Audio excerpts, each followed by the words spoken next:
Hey, what's up fam? It's BlueMonKeYza here. So in this video is going to be a little bit different. I'm changing it up. I'll be showing you my tips and tricks, how I got better, how I improved. I hope you enjoy the video. Smash that like and let's get it. Peace!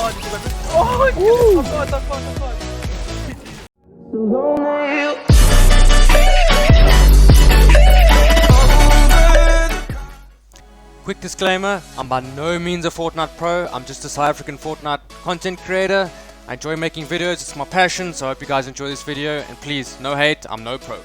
So let's get into it. Step 1, routine and warm up. So as you can see, this is a map that I've created. It's just a few basic drills to kind of get into your muscle memory so that one day eventually you can do it without even thinking. You have a bit of time or to do something else, focus on the enemy. I know some of these drills might be pretty easy, but again, this is for newer players, this is for people that really want to improve. Even I fucked up there. This drill is a little bit harder, but it's going to help with your cone edits.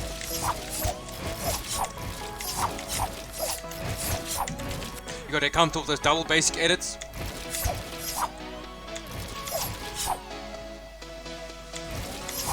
You can spice things up, add variation, make it harder like I did on the left side or the right side. So you're going to want to make sure you practice these drills 10-50 minutes at least every single day.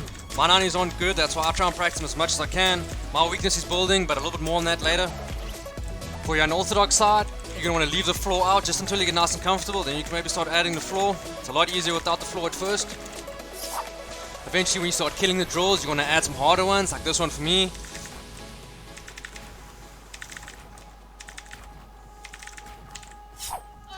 The last thing I want to mention is you got to be hungry to grow and you got to be motivated. You got to be motivated to get better, to do better. I suggest watching some YouTube motivational videos. I love doing that type of stuff.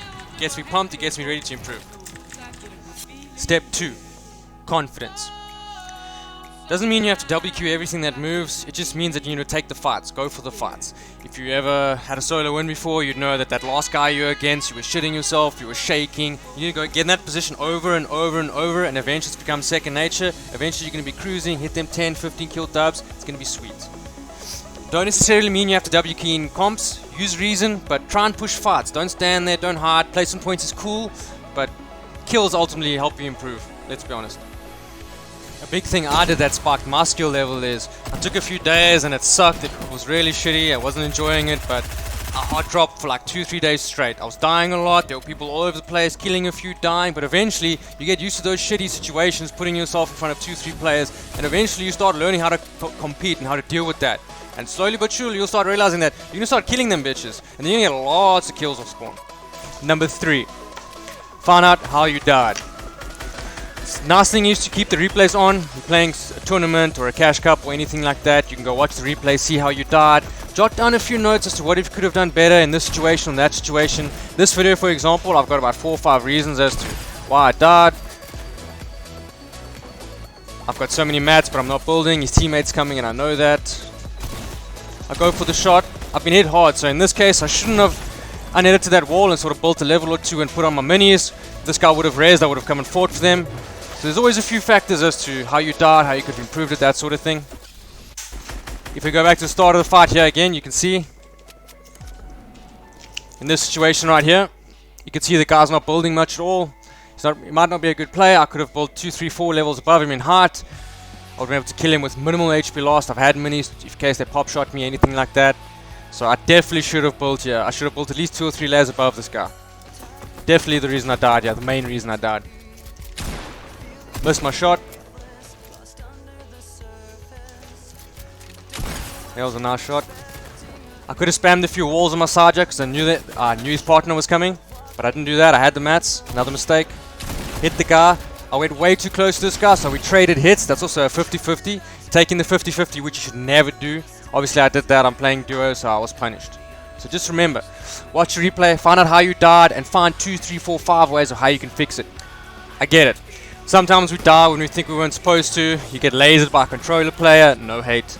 Sometimes shit just happens and you think you didn't die on purpose or anything like that. But I'm going to tell you that there's always a reason that you could, or something you could have done that prevented you from dying. This situation right here.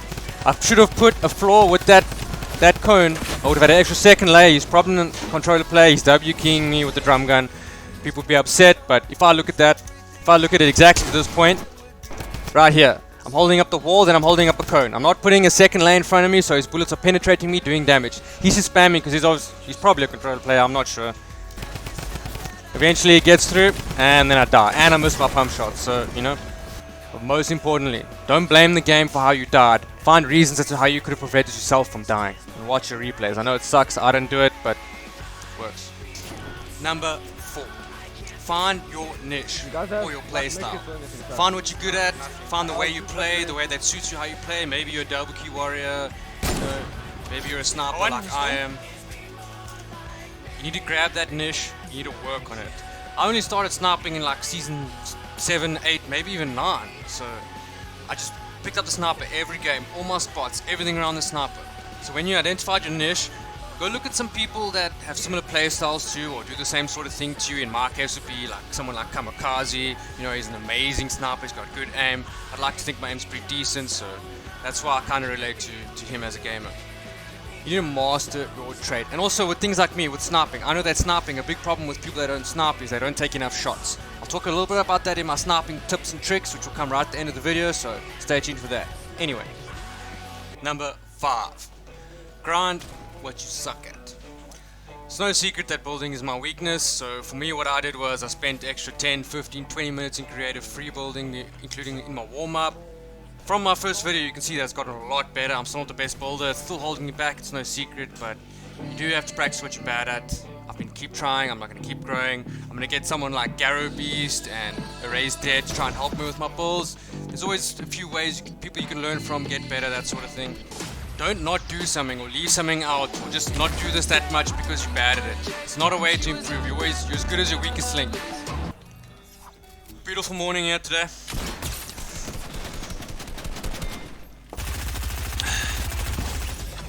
So the last thing I want to do before I go into the 6th topic is you need to put your ego away and go and ask for help. If you're just spending 20 minutes a day building in creative, you will get better, you will get a little bit better, but you won't improve as fast as you go and ask someone to challenge you, to challenge where you stuck, where you suck, that sort of thing. Like I said, for me it's building. I need to spend an hour or 2 hours with one of my mates in creative, and that's the only thing that's going to work. 10 minutes a day for building's not going to help me improve as a builder because I'm not that good yet, so that's just my opinion. Number 6. Okay, so it's optimize your keybinds. I'm going to be putting a link over here of Jerian's video. I suggest you watch it. The basics is you need to have 1 finger per building key. That's sort of the norm. I do it as well. So and use a mouse button, use your shift. It's pretty good. I'd like to use tab for my sniper. I'd suggest you do that too, but I'm going to give you a little more about that now. Don't feel pressured to change keybinds like Zexro or whatever, for example, because a lot of us have different types of fingers, different types of hand sizes, that sort of thing. So optimize what's good for you. Can't stress it enough. People just copy paste Benji Fish or Bugha and then they realize, oh, they're so bad. It's not how you do it. You need to optimize for you. Everybody's different. Okay, this video is dragging a bit, so I'm going to finish it off with a few sniping tips and tricks. I've got 4 of them. It'll be short and sweet. The first one, go for shots. I can't stress enough, when you're playing with me, you'll hear me shooting sniper shots all the time. People hold snipers and shoot 2, 3, 4 bullets at max. You need to go for the shots. You need to go for those crazy shots that no one even thinks of, because when you hit those, then those are crazy shots you hit. I'm telling you, hit more shots. Number 2, learn the center of your screen. This is a stupid one that you guys might think, what the hell's going on? But back in the day, the Counter-Strike pros, they'd put a bit of press stick in the middle of their screen and they'd learn basically the center of their screen, and it helps for sniping. I'll give you a good example here quick. Nice little quick snipe. But the thing with that clip is you need to have the person in the center of your screen so that when you're scoping in to hit the shot, you do minimal adjustment. Let me show you what I mean. Sorry about the quality, by the way. So you can see here, when I'm going in for the snipe, I'll mark it on the video. You can see that the center of my crosshair is already more or less where his head's going to be. So I have to do very minimal adjustment when I'm in my actual scope. And it's going to help you a lot, I promise you. I haven't seen this on the internet anyway, but learn the center of your screen. It helps for no scopes as well, so that's insane. Just check. Just watch how little I actually move my cursor. You see? Barely at all. Okay. The third tip, higher sensitivity. This is not for everybody. I play on quite high sense, actually ridiculously high sensitivity. But if you can, increase your sensitivity a little bit, if it's just for aim down sight for the scope. Trust me, it might suck at first, it might feel weird, you might miss a few shots, but it's worth it, I promise you. Higher sense for sniping especially. Don't let it fuck up your game though, because then obviously it's no point. But if you can, try and incrementally increase it by 0.01 every night, that sort of thing. Don't jump too fast as well, because that's going to fuck you over. The last one is more of a preference and a tip. It's put your sniper in tab slot. If you're a sniper like myself, it's very quick and easy to switch with your pinky, because my pinky only really press shift and map now and again, so it's a finger almost dedicated to sniping. So you're going to pull out that sniper very quick for those quick no scopes. Or scopes. Okay, this little bonus, as you can see here, boom. Nice little quick and easy right angle peek. I don't see people using this. Boom. So when I got low HP, I go for low ground, I look for a little nice right angle corner, and you just, as soon as the guy comes around the corner, you hit it. It'll always be a guaranteed 150 plus shot. As long as your aim's on point, I guarantee you'll always hit those shots. Anyway, thanks for watching, guys. I really appreciate it. This video's been very long. It's taken me a lot of time, so I appreciate it if you hit that like button. You can sub if you like. It's up to you. I'm going to be doing more of these videos. I'm going to be more interactive with you guys. I love what I do, and this is amazing. So I thank you guys for all the support, and keep grinding. Peace!